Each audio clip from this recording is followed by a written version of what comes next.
pour préciser que je ferai une brève introduction.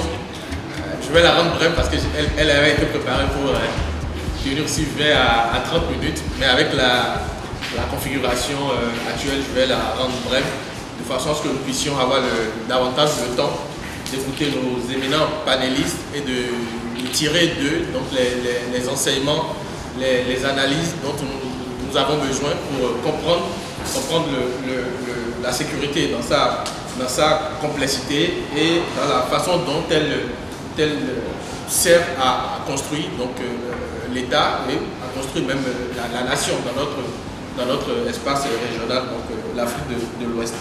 Alors, en guise d'introduction, je vais en trois formules, ou si vous voulez, trois postulats, trois éléments de réflexion rapidement pour donner quelques éléments de réflexion, quelques éléments d'analyse qui me paraissent nécessaires d'être indiqués dès l'entame. Alors, le premier élément, là où, si vous voulez, la première formule, la première considération, c'est que l'État, la puissance publique, existe d'abord par sa capacité à assurer l'ordre et la sécurité sur le territoire. C'est la première vocation de l'État, c'est la première vocation de la puissance publique. Assurer l'ordre, assurer la sécurité sur le territoire. Alors, la jouissance donc, des libertés, des droits et des libertés individuelles et collectives n'est possible que parce que l'État est en mesure de la garantir.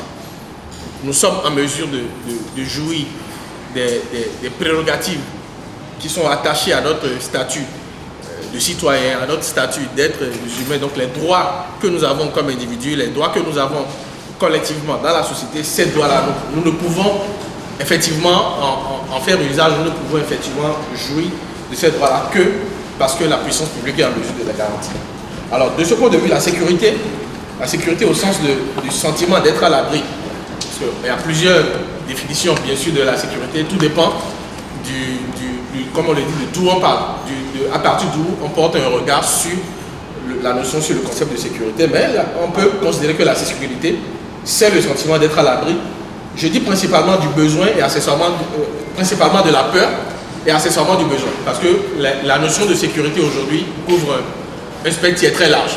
Quand on parle de sécurité humaine, on parle à la fois du besoin d'être à l'abri de la peur et du besoin, de la nécessité d'être à l'abri de la peur et du besoin. Dans mon propos ici, on va circonscrire la sécurité et parler davantage donc, de la nécessité d'être à l'abri de la peur pour circonscrire. Donc on parlera davantage de sécurité nationale et pas de sécurité humaine. Alors donc la sécurité au sens de sentiment d'être à l'abri principalement de la peur et accessoirement du besoin. Et donc le bénéfice, ou si vous voulez la contrepartie obtenue par la constitution du contrat social, tel que pensé par Jean-Jacques Rousseau, que nous avons tous lu, le contrat social, mais également par Thomas Hobbes, en présentant le Léviathan, l'État, la puissance publique, comme un souverain, mais un souverain limité par la loi, à laquelle le peuple consent librement. Donc première considération, la puissance publique, l'État, est le garant de la sécurité, est le garant de la jouissance des droits. Donc la sécurité, la jouissance des droits étant considérée comme le bénéfice du sentiment de sécurité. Je me sens en sécurité, je peux jouir de mes droits. Deuxième considération, c'est que la conception de la défense nationale ou par extension de la sécurité, donc la sécurité nationale, comme une politique qui n'a pas de prix, mais seulement un coût. C'est une formule que j'emprunte à François Calto, qui a écrit un ouvrage en 92 chez l'Harmattan qui est intitulé « Les politiques publiques de sécurité ». Et un autre ouvrage a été écrit beaucoup plus tard, en 2011 si je ne me trompe pas, par le célèbre criminologue français Alain Bauer, qui a exactement le même titre. Mais la définition de François Calto est reprise dans l'ouvrage d'Alain Bauer, où il parle donc des politiques publiques de sécurité, en disant qu'il faut considérer que la conception de la défense ou de la sécurité nationale comme une politique qui n'a pas de prix, mais qui n'a qu'un coût, et qu'une telle conception est maintenant dépassée. Partout, la défense et la sécurité n'échappent pas au mouvement de modernisation de l'État, avec l'introduction d'indicateurs de performance, pour apprécier les résultats obtenus à l'aune des moyens octroyés. Alors, je pense qu'on quitte la sphère de la représentation et la sphère du symbolique. Aussi bien en ce qui concerne les armées, en ce qui concerne les fonctions régaliennes de l'État, en ce qui concerne par exemple la diplomatie, pour dire que ces secteurs-là, également, ces secteurs dans lesquels l'État déploie son action, ces secteurs doivent intégrer des indicateurs de performance pour que les ressources qui sont consacrées à leur mission puissent être on va dire, comparées aux résultats que ces secteurs-là obtiennent. Donc il s'agit concrètement d'apprécier l'investissement de l'État ou de la société dans les politiques publiques de sécurité à l'aune des résultats qui sont obtenus par les institutions qui sont en charge de leur mise en œuvre. Alors donc à ce titre, la politique de sécurité est devenue une politique publique comme une autre. La politique publique de sécurité est devenue une politique publique comme une autre, comme la politique de santé, comme la politique d'aménagement du territoire, comme la politique, je sais pas, éducative, etc. Donc c'est une politique publique comme les autres, mais avec bien entendu de nombreuses particularités. Je pense que je n'aurai pas l'occasion de revenir sur ces particularités-là. Je les avais envisagées sur 3 points, mais ça demande un développement que je n'aurai pas le temps de faire en tant que modérateur. Je vais aller à la 3e considération pour clore mon introduction et planter le décor par rapport aux interventions des panélistes. Et cette 3e considération est liée au processus de construction de l'État postcolonial, qui s'est fondé essentiellement sur le primat de la sécurité de l'État au détriment de la sécurité des citoyens. Alors une sorte de transposition, une sorte de continuation, de perpétuation de l'ordre colonial, avec un ennemi extérieur désigné, donc notamment la puissance colonisatrice et les États voisins, en raison, pour le premier, en ce qui concerne la puissance colonisatrice, en raison de l'histoire, mais en ce qui concerne les États voisins, notamment en raison de la géographie, en raison du tracé des frontières qui peut être potentiellement générateur d'adversité, générateur de conflits. Et donc, un ennemi extérieur est donc conçu, identifié comme tel pour justifier également donc, cette prééminence, ce primat donc, de la sécurité de l'État sur celui des citoyens. Donc, ennemi extérieur, l'État colonisateur, mais également les États voisins, mais aussi ennemi intérieur. Et c'est là tout le paradoxe. Donc, à cet ennemi extérieur, réel ou imaginaire, s'est greffé un ennemi intérieur, comme pour nuancer le périmètre de jouissance de l'espérance, de l'émancipation, puisque les indépendances portaient la promesse de l'émancipation, la promesse de ne plus être soumis à une quelconque puissance que ce soit, et finalement, en déterminant un ennemi extérieur et en constituant un ennemi intérieur également, donc le primat, parce que cet ennemi intérieur est considéré comme étant une sorte de menace à la construction de l'État, à la construction de la nation, puisque les conditions historiques, mais également les conditions géographiques de délimitation des frontières entre les États étaient potentiellement porteuses donc, de conflits et d'adversité entre les nouveaux États. Et donc, il était possible que les États, les gouvernements identifient donc des velléités internes de sédition, des velléités de partition donc des nouveaux États créés. Donc à cet ennemi extérieur, je le précise, réel ou imaginaire, s'est greffé également un ennemi intérieur. Et tout cela consacre bien entendu la prééminence de la sécurité de l'État sur la sécurité des citoyens et qui prolonge ce qu'on a appelé l'ordre colonial. Alors ces 3 considérations que je viens d'évoquer se situent, comme vous pouvez l'imaginer, comme vous pouvez le constater, dans des temps historiques et politiques différents. Mais, de mon point de vue, irrigue encore notre perception de la sécurité et des politiques publiques de sécurité. Je vais finir mon introduction sur 2 autres éléments. Pourquoi c'est important? J'imagine qu'au nombre des nombreux secteurs dans lesquels l'État déploie son action, donc les nombreuses politiques publiques qu'on peut avoir, aussi bien à l'échelle nationale, parce que l'action publique se déploie au niveau de l'État, au niveau national, mais aussi au niveau local, et même au niveau international, avec les organisations intergouvernementales. Donc, on a trois niveaux, 3 échelles de mise en œuvre donc, des politiques publiques, y compris en matière de sécurité, parce qu'au niveau local, les maires également, les collectivités locales ont des responsabilités également donc, en matière de sécurité. Donc ces trois niveaux-là nous montrent déjà l'importance des politiques publiques de sécurité, mais davantage quand on regarde les parts des ressources publiques qui sont affectées à cette politique publique, je pense que ça montre encore une fois qu'il est nécessaire, qu'il est utile, qu'il est opportun de se pencher sur les déterminants de cette politique publique-là et également sur les paramètres qui permettent donc d'évaluer la pertinence donc des actions qui sont mises en œuvre en matière de sécurité. Je vous donne 3 chiffres.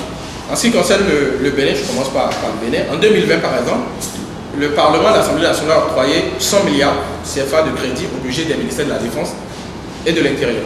Sur un budget général de l'État de 2167 milliards, on tourne autour de 5%. 5% donc des ressources de l'État qui sont consacrées à ces 2 départements ministériels. Sachant que la sécurité nationale est totalement transversale. Donc vous avez des actions qui concourent à la sécurité de l'État, à la sécurité de la population, qui ne sont pas nécessairement inscrites dans les budgets de ces 2 départements ministériels. Donc vous avez quelque chose qui est totalement transversal. Donc il faut prendre les 5% de part de ressources publiques affectées à la sécurité avec beaucoup de relativité, avec beaucoup de distance. Je pense que c'est un secteur qui est transversal et qui a beaucoup d'autres crédits dans beaucoup d'autres départements ministériels, dans beaucoup d'autres institutions qui affectent également donc, la sécurité des citoyens et qui ne sont pas mises en œuvre par ces 2 départements ministériels.